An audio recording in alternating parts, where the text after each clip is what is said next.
Gente, bom dia. Esse dose diária de hoje vai ser bem sobre filosofia, assim. Então, quem não gosta de filosofia, volta amanhã, não sei. Né? Não que os outros não sejam, mas aqui esse vai ser mais que a média, assim. Então é isso. Então, eu queria avisar antes.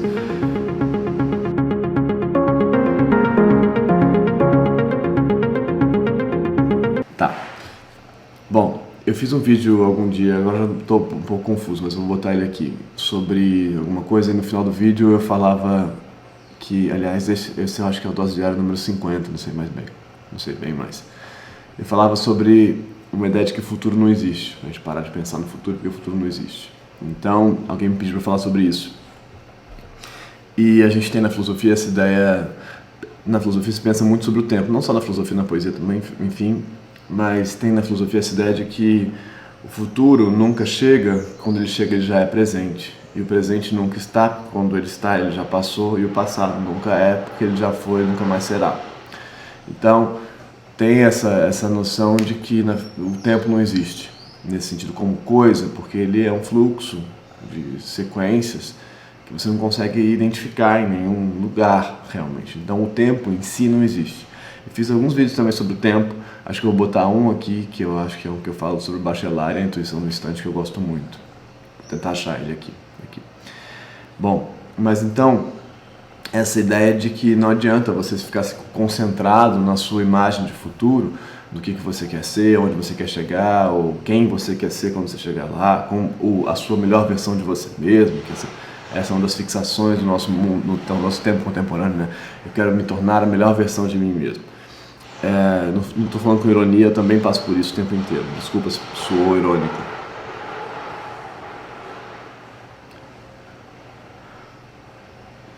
Bem, é o barulho da vizinhança, que é o começo do dia, começo da semana, então tem essa coisa, uma atividade.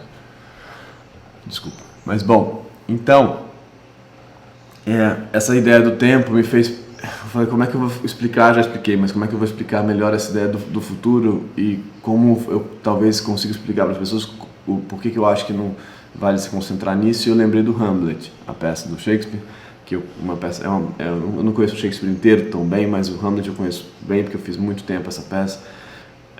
Então, tem um momento do Hamlet que ele vai para um duelo, ele vai enfrentar o Laertes em um duelo, ele matou o pai do Laertes, e o Laertes desafia ele para um duelo, ele vai para o duelo com o Laertes. Então presta atenção nessa parte.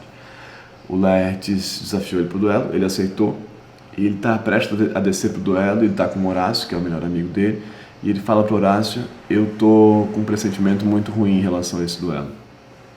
Muito ruim. E o Horácio fala, você não precisa ir, você pode dizer não, você tem livre-arbítrio, você pode escolher não ir. Você pode não enfrentar isso. E ele fala, de jeito nenhum eu desafio o pressentimento. Eu desafio o pressentimento. E aí ele segue. Um dos textos que talvez seja uma das sequências mais importantes do Hamlet, sei lá. De jeito nenhum eu desafio o pressentimento. Existe um sentido profundo até na queda de um pardal. Existe um sentido profundo até na queda de um pardal. Se for agora, não vai ser depois.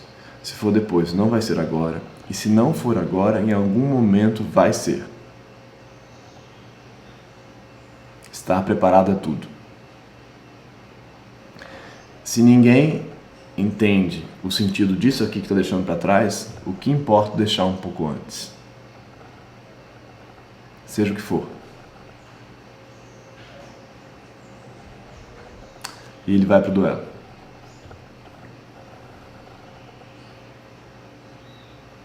Eu mudei a ordem, na verdade, é um pouquinho diferente, mas, enfim, a ideia é essa.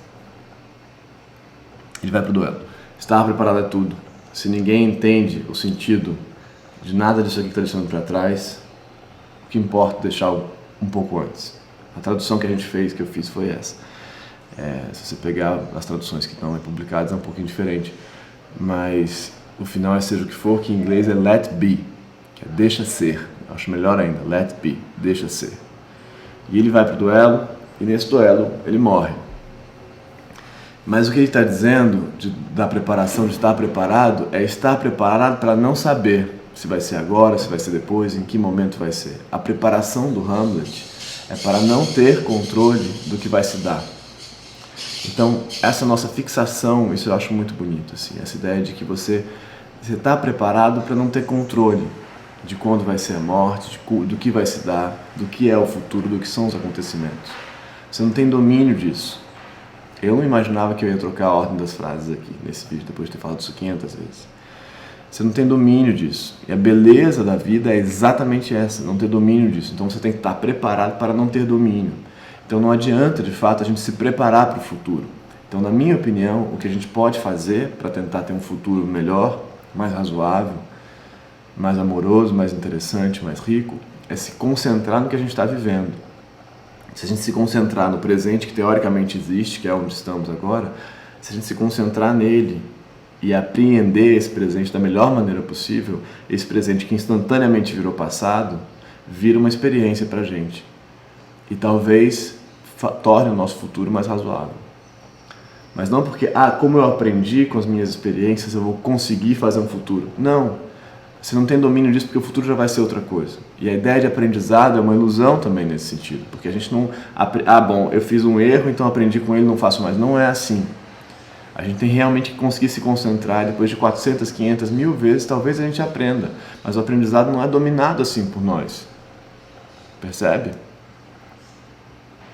Ele é uma prática. Não sei se você já viu essa pesquisa dos improvisadores de jazz com a pauta na frente. Quando eles estão improvisando, não só as áreas, eles mediram as áreas do cérebro, mas uma das áreas do cérebro que se desliga para eles improvisarem e tocarem naquele flow do improviso do jazz é justamente a área do aprendizado.